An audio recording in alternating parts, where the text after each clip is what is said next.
Okay.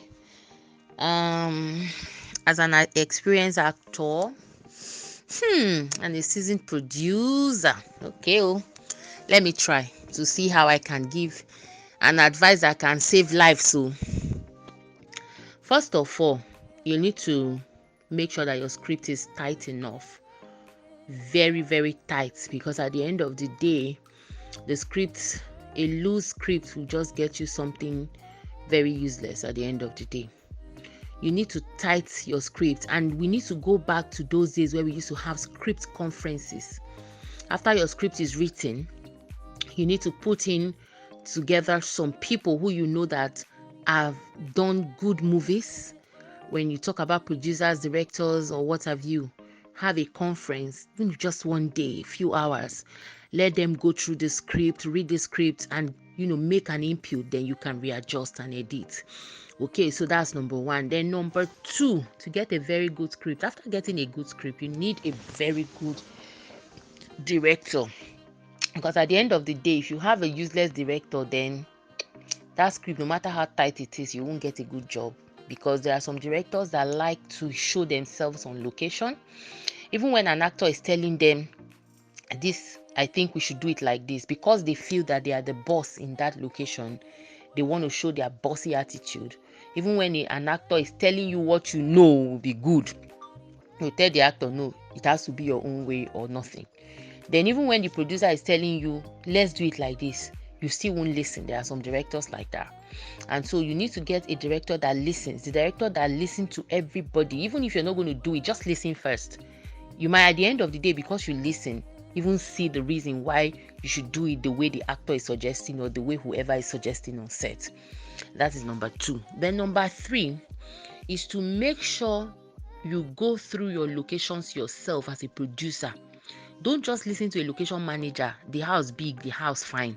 It will shock you by the time you get there to shoot. You just see that the house where they say big, it fine, be like kitchen. And at the end of the day, it's not what the script is saying.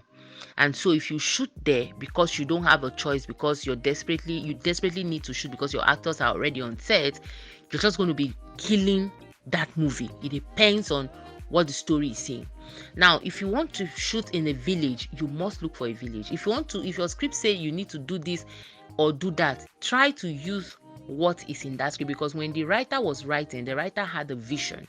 And for that vision to really come to play the way he or she wrote that script, is that you have to put in everything that has been mentioned. And even if you want to improvise, it must be that you are upgrading, not going below the standards.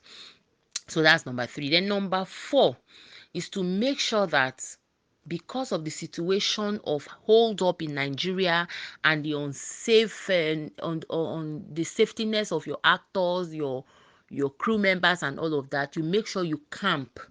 You do your camp. That way you don't leave that vicinity.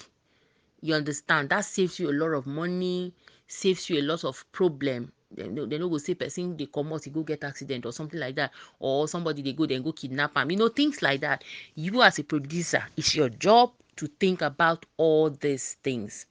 And as a first time producer, I would also advise, as a matter of importance, that you shoot a low budget job, at least your first, second film. That way you can use it to learn the rope. Your first film, you shoot a low budget job, and then use that to break into the market by looking for marketers, looking for platforms to put your films. See how that will end. Then you do another low budget, maybe a little bit better than the other budget, and then you look at this thing before you use it to test the waters before you now dip your two leg in it. My mom used to tell us that if you go to a river and you're afraid of cold water, you first of all put your one leg to see if the water is accommodative enough to accommodate all your body. And if it's not, you quickly just wash your face and run out. So that's what that will be my advice. And then I will also not advise any first time producer to take a loan to shoot a film. As a matter of fact, I won't even advise any producer, whether first time or middle time or big time, to take a loan, because sometimes what you think will happen with a film does not happen.